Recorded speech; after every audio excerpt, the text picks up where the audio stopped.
It may be the norm for presidents who are re-elected to have bad second terms, but it's not always the rule. With just a bit of luck, a few select presidents can buck the trend and actually avoid the second term curse. But who are they?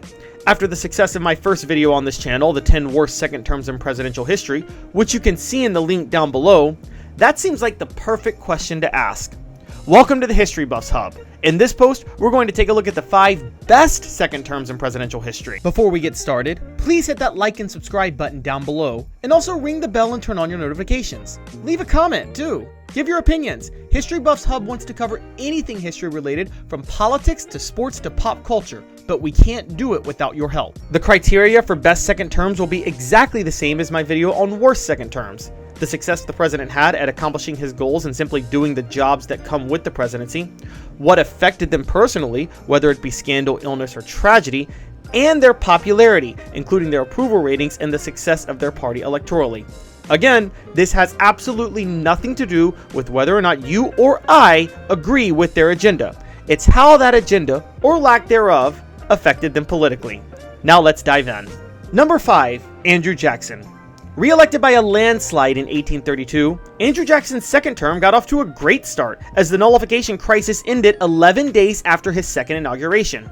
Jackson had a bitter public fight in his first term with his vice president, John C. Calhoun, who then resigned the office to run for Senate in his home state of South Carolina, all because of the crisis, which centered around whether or not the state of South Carolina had the right to declare federal tariffs null and void within its borders. A compromise on the tariffs was reached in 1833, just before Jackson's inauguration on March the 4th, and South Carolina backed off by repealing its nullification ordinance on March 15th.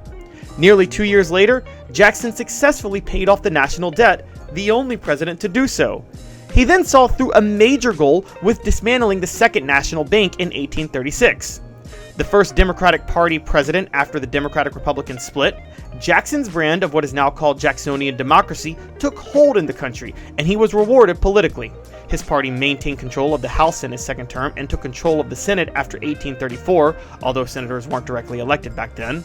Then in 1836, his vice president, Martin Van Buren, was elected president to succeed him. Jackson was also lucky that none of the damage caused by his policies would be seen until Van Buren took over for him, including the Panic of 1837 that came from dismantling the National Bank and the horrific loss of life and the Trail of Tears, which was due to the Indian Removal Act that Jackson signed. Isn't it great when you can do horrible things to the country that nobody feels until after you leave office so you can escape the blame? Number 4, Ronald Reagan. Despite winning 49 of 50 states in his 1984 re-election, a lot of things went wrong for Ronald Reagan in his second term given the fact that he made this list. There was the Iran-Contra scandal, his party losing control of the Senate in a midterm wipeout in 1986, the Senate rejecting his Supreme Court nomination of Robert Bork in 1987, and the global stock market crash on Black Monday later that year. Also, if you believe the speculation, it was possible he already had Alzheimer's by his second term too. But Reagan had a series of successes at the same time, starting with his giant tax cut in 1986 that brought the top marginal tax rate from 50% down to 28%. Whether or not you agree with large tax cuts, it was always a major part of Reagan's agenda, and getting that through permanently remade the American tax code. Since that time, the top marginal tax rate has never even come close to touching 50%. Then there was the collapse of the Soviet Union. While that officially happened under George H.W. Bush, Reagan gets the bulk of the credit for it given his second term approach, which included the now famous Tear Down This Wall speech that he gave in 1987, and the Soviets beginning their withdrawal of Afghanistan in 1988, 9 years after their invasion. Speaking of 1988, it's hard to find a president who had a better final year in office. Not only did the Soviets begin their withdrawal, but the stock market fully recovered from the Black Monday crash by the summer of '88, interest rates and inflation remained steady after stabilizing at the end of Reagan's first term, and unemployment continued to fall while GDP continued to grow. Reagan's popularity was enough to get his vice president, George H.W. Bush, elected as his successor in a landslide of 1988. He remains the only president since the end of World War II whose party maintained control of the White House at the end of his second term. Number 3, Franklin D. Roosevelt. Historical consensus is that FDR had a really tough second term. His attempt to pack the courts after much of his New Deal legislation was struck down failed, and the country suffered a sharp recession within the Great Depression in 1937 and 1938. The downturn and backlash to his court packing cost his party 72 seats in the House and 8 in the Senate in the 1938 midterms, which created the conservative coalition in Congress to block his and future liberal presidents' agendas for the next 30 years.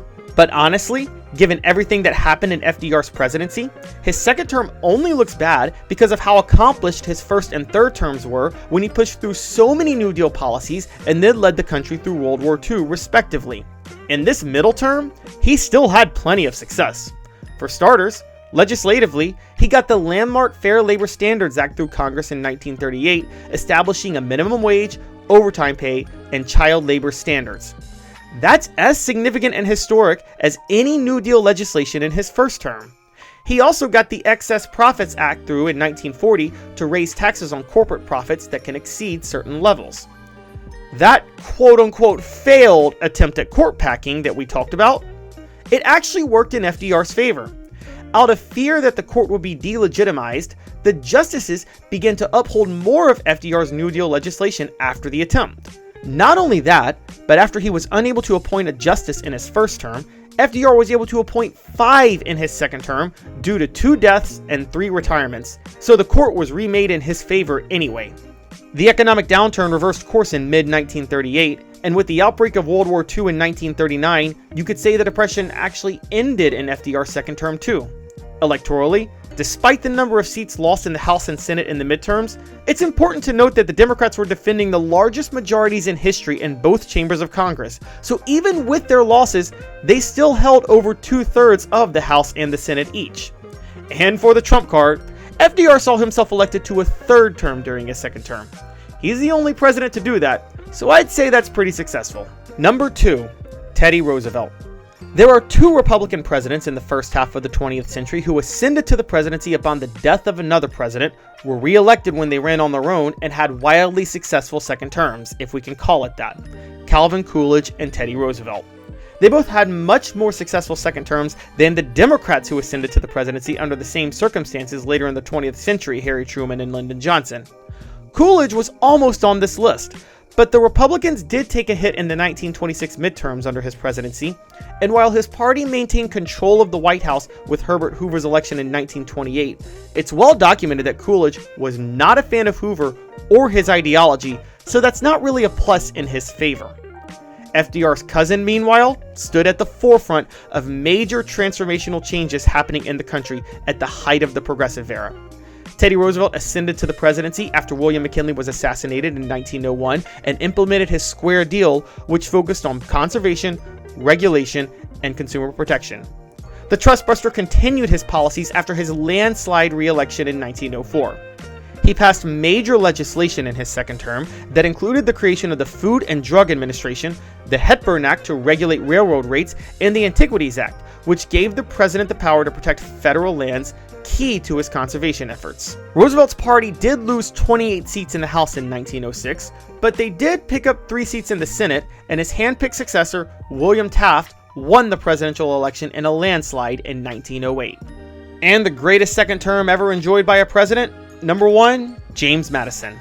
Most of the founding fathers who became president actually had smooth second terms, but none of them saw the successes James Madison did.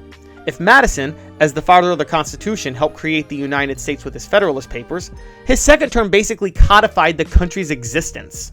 Re-elected in 1812, months after the outbreak of the War of 1812, Madison spent his second term dealing with that issue. Much of it was disastrous for the US, most notably the British capture and burning of Washington, D.C., including the White House in 1814. Declaring a war and suffering such heavy losses should have hurt Madison in his second term, but it did the opposite.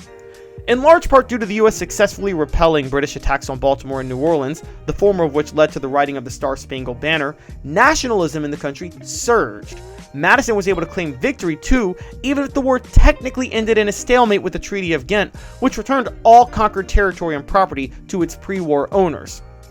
Meanwhile, Madison caught a huge break with the end of the Napoleonic Wars in 1815. The fall and exile of Napoleon Bonaparte opened the door for Britain to end its free trade restrictions on the US after the treaty, and those restrictions are what led the US to declare war on the British in the first place. I told you, having second-term success requires a little bit of luck.